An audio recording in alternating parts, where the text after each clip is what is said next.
TVC1 de volta agora, meio-dia 19, eu já estou de máscara, porque você já sabe que nós estamos fazendo uma série de sabatinas com os candidatos à Prefeitura de Goiânia. Quem participa hoje da nossa sabatina é o candidato do Partido da Causa Operária, Vinícius Gomes.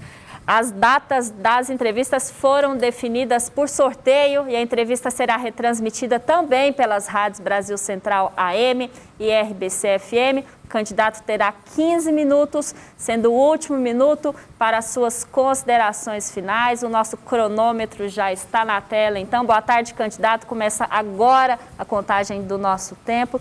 O senhor não registrou plano de governo no site do TRE. Como pretende ser prefeito de Goiânia? Como pretende administrar uma capital com mais de 1.300.000 habitantes e não tem um plano a apresentar?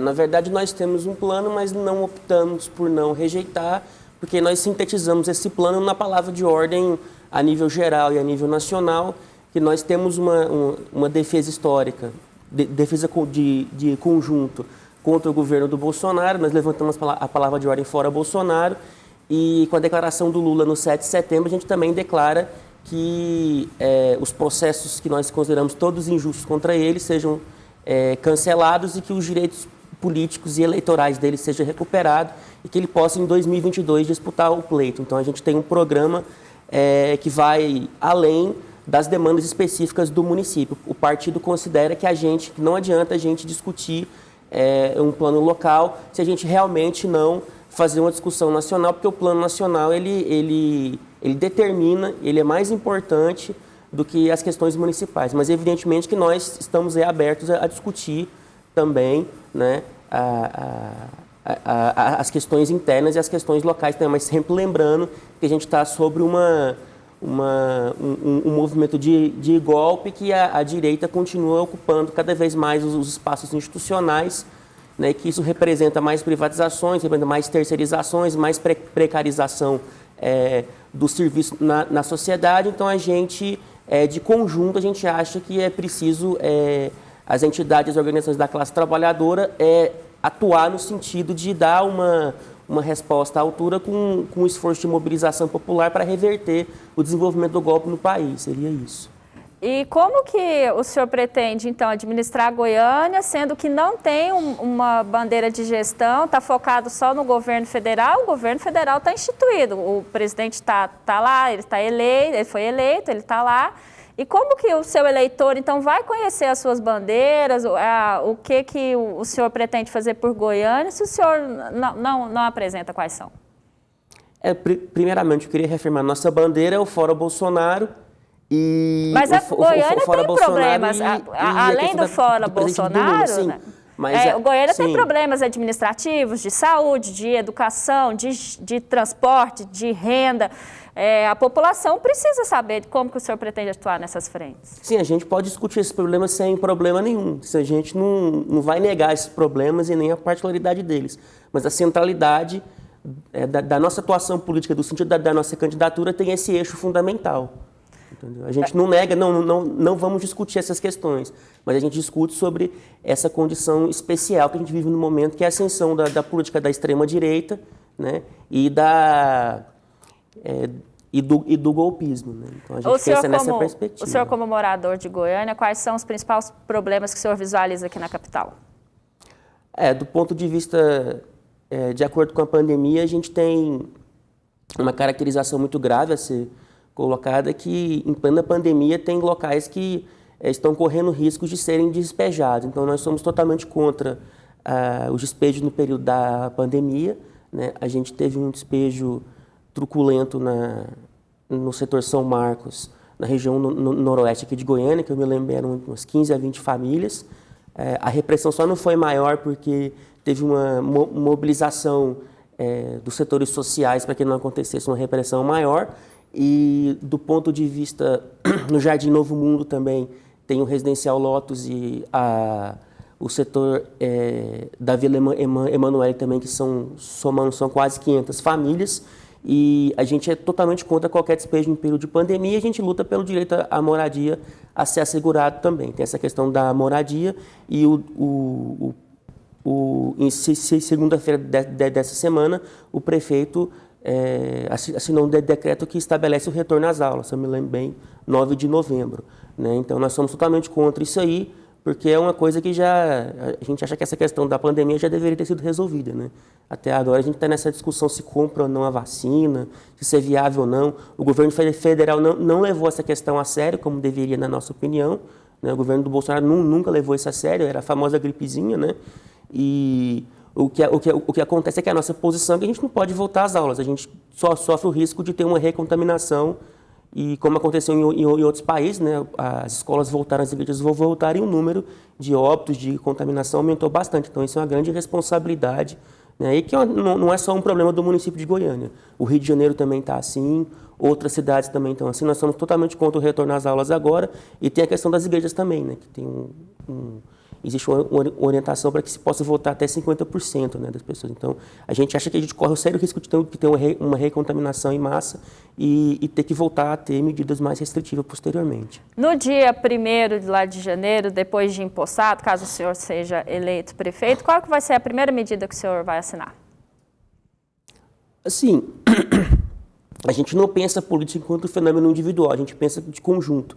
Então, a gente pensa que a nossa posição não é individual, essa forma de tratar a política de uma maneira individual em si só ela é equivocada. A gente pensa que as nossas candidaturas é para impulsionar o programa do partido, a política do partido, a sua organização e um programa de luta que avance no sentido de derrotar o golpe e no sentido da gente conseguir, historicamente, caminhar rumo ao socialismo. Né? Nós somos uma organização baseada num programa marxista de Lenin, né? De Trotsky. Né? Então, a nossa posição política é trabalhar de conjunto no sentido de fortalecer o partido. Agora, do ponto de vista do gestor, a gente pensa que para um socialista como nós na prefeitura vai no sentido de impulsionar de conjunto a luta contra o golpe, de impulsionar de conjunto a luta pelo socialismo, que viria no sentido de construir os conselhos populares, de construir o diálogo com a população e avançar justamente nesses termos aí.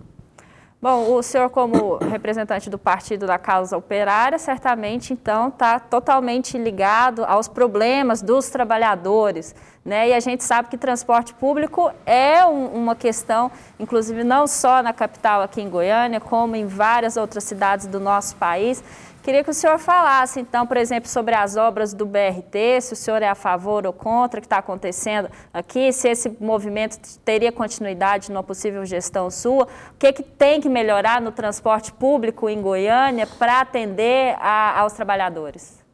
O problema do eixo Anhanguera é que se criou aqui em Goiânia grandes canteiros de obras e as obras vão ficar em aberto, né? E a pandemia também atrasou as obras, mas a gente tem muitos problemas aí, né? O recurso, se eu me lembro bem, depende da Caixa Econômica e a gente está no momento de ataque às empresas públicas, né?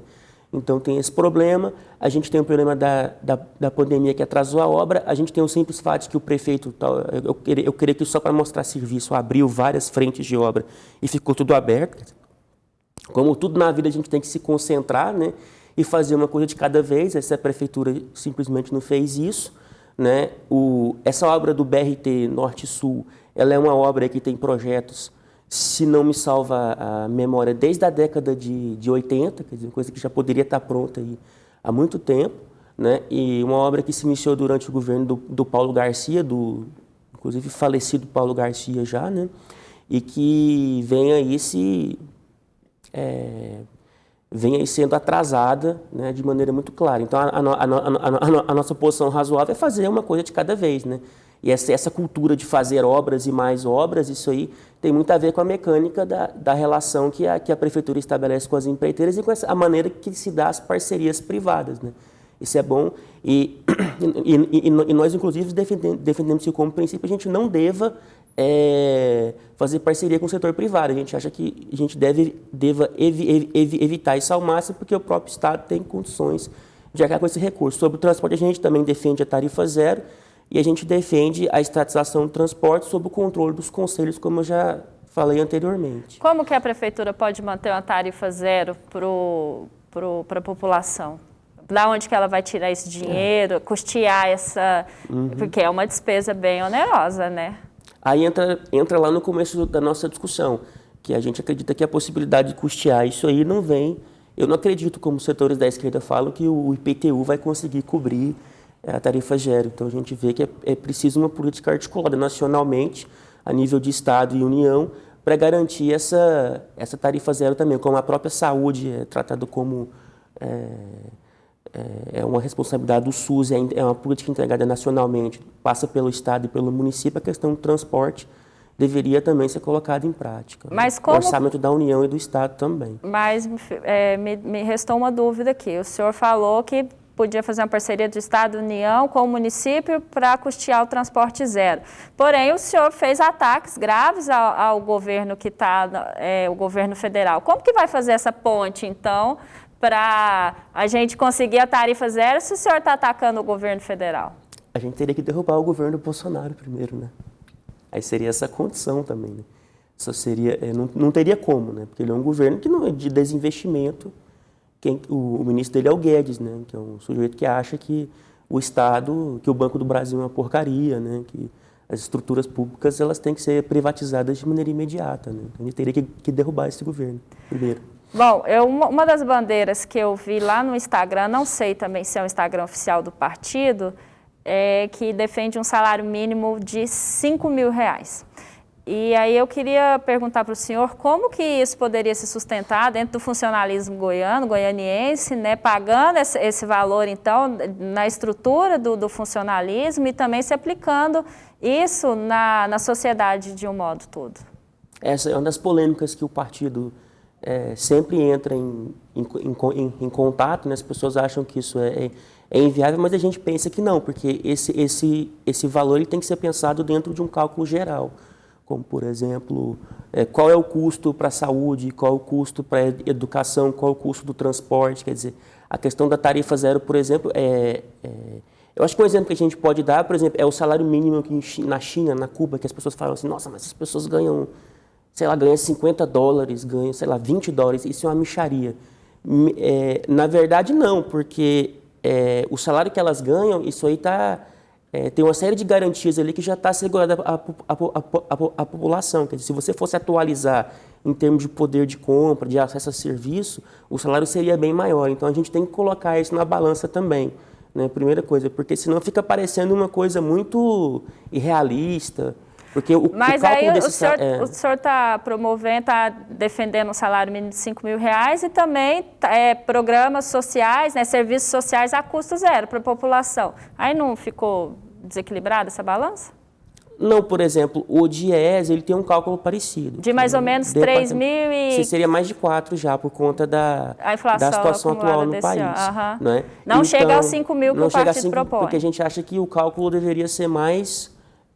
deveria ser maior, né? Deveria ter um resultado maior.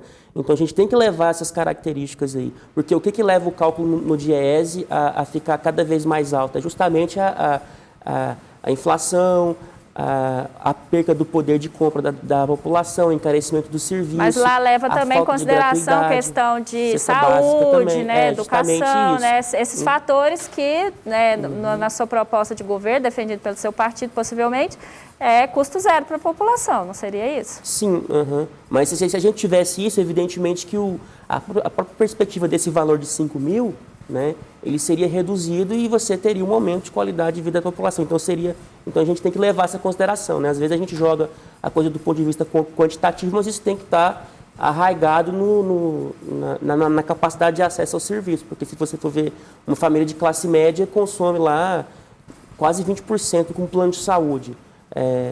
Custo com transporte é quase 20% também. O custo com saúde, educação, com a família de classe média que, sei lá, tem 2 filhos, gasta R$2.000 por mês.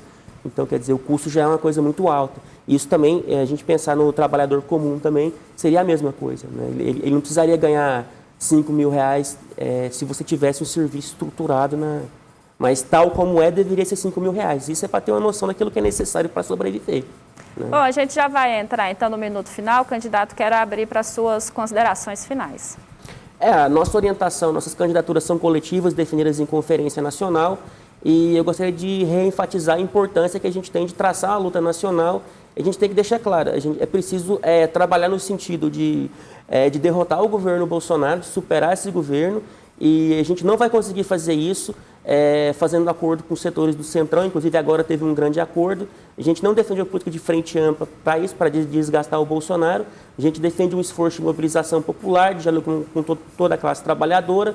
Você aí que nos apoia, que concorda com a nossa pauta, entre em contato conosco, nosso perfil do Instagram, né, do PCO Goiás. A gente tem a página no Facebook também, PCO Goiânia, e a gente também enfatiza a questão do próprio Lula, que se posicionou no 7 de setembro, abertamente a favor de também se colocar a serviço das organizações da classe trabalhadora e impulsionar o movimento de luta mais à esquerda.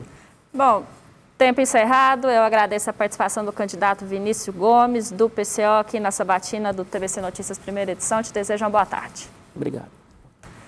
Bom, te lembrando que hoje à noite, aqui na TBC, tem debate entre candidatos à Prefeitura de Goiânia e o primeiro de uma série de debates promovidos pela Agência Brasil Central. Foram convidados Major Araújo, doutora Cristina, Thales Barreto e Samuel Almeida. É a partir das 8h40 da noite, a Rádio Brasil Central AM e RBC FM também vão transmitir o debate. Você não pode perder.